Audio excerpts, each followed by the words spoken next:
વિટનેસમાં આપનું સ્વાગત છે। હું છું ચાંદની સાદવાણી। સમાચાર શરૂ કરતા પહેલા જોઈએ આજના મુખ્ય સમાચાર। ડીસા શહેર પીઆઈ ડીકે ભોઈની રાજકીય બદલીથી શહેરીજનોમાં રોષની લાગણી।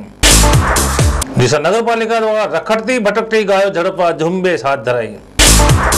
પાલનપુર ખાતે મતદાર સુધારણા કાર્યક્રમ અંતર્ગત યોજાઈ પ્રેસ કોન્ફરન્સ। અને પાલનપુરના પીપળી ભાગળ ગામે સશસ્ત્ર હુમલામાં યુવક ગંભીર। હવે જોઈએ સમાચાર વિસ્તારથી। ડીસા શહેરમાં કાયદો અને વ્યવસ્થાની પરિસ્થિતિ થાળે પાડી ચોરી, લૂંટ, રાયોટિંગ જેવા અનેક ગુનાઓ ડિટેક્ટ કરી ટ્રાફિક નિયમન ક્ષેત્રે શ્રેષ્ઠ કામગીરી કરતા શહેરજનોએ આ કામગીરી બદલ શહેર પીઆઈ ડીકે ભોઈને ચોમેરથી પ્રશંસા કરી આવકાર્યા હતા। જો કે ટૂંકા ગાળામાં શહેરમાં કાયદો પ્રસ્થાપિત કરનાર શહેર પીઆઈ ડીકે ભોઈ દ્વારા ટ્રાફિક નિયમનમાં કડકાઈ દાખવી જાહેર રસ્તાઓ ખુલ્લા કરાતા અને જિલ્લા કલેક્ટરના જાહેરનામાનો ભંગ કરી ઉભા રહેતા વાહનો સામે કાયદા મુજબ કાર્યવાહી હાથ ધરાતા તેઓ રાજકીય કિન્નાખોરીના ભોગ બન્યા હોવાનું શહેરમાં ચર્ચાસ્પદ બનેલ છે। શહેર પીઆઈ ડીકે ભોઈએ તાજેતરમાં ચોરી અને મોટરસાયકલ જેવા અનેક ગુનાઓનો ભેદ ઉકેલેલ છે। ગવાડી વિસ્તારમાં બે કોમો વચ્ચે થયેલા સંવેદનશીલ તકરારમાં પણ કુનેહથી કામ લઈ શહેર પીઆઈએ કાયદો અને વ્યવસ્થા કાયમ કરી હતી।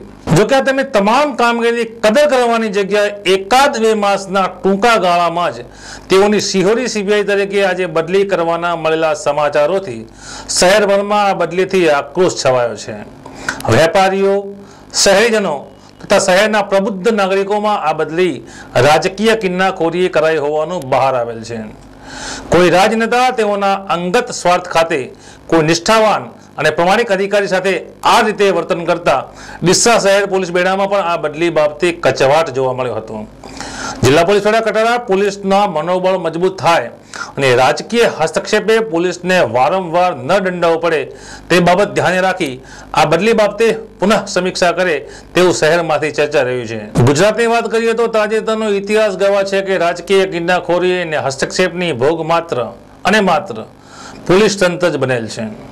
પોલીસ અનેક મુસીબતો વચ્ચે કરે છે પ્રજાના જાળમાનની રક્ષા, તેમ છતાં વારંવાર બિનજરૂરી રીતે માત્ર પોલીસને જ કરાય છે બદનામ।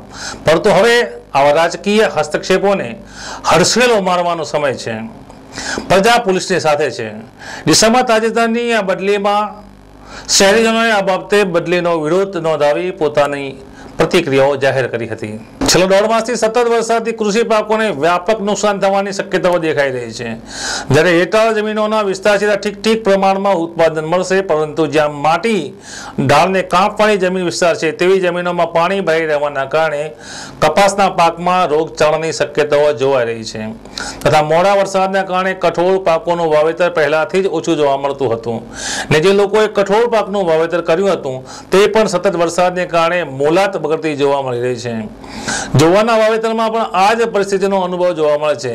સતત વરસાદને કારણે જુવારમાં રાતીઓ રોગ જોવા મળી રહ્યો છે ને ઉપજ પણ ઓછી થવાની સંભાવનાઓ દેખાઈ રહી છે।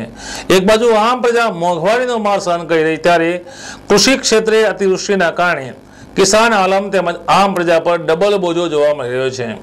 સતત વરસાદને કારણે કપાસની પાકની વૃદ્ધિ ખૂબ જોવા મળે છે, પરંતુ ફાલ ઓછો બેસે છે, જેના કારણે સરેરાશ ઉત્પાદન ઘટવા સંભાવનાઓ દેખાઈ રહી છે।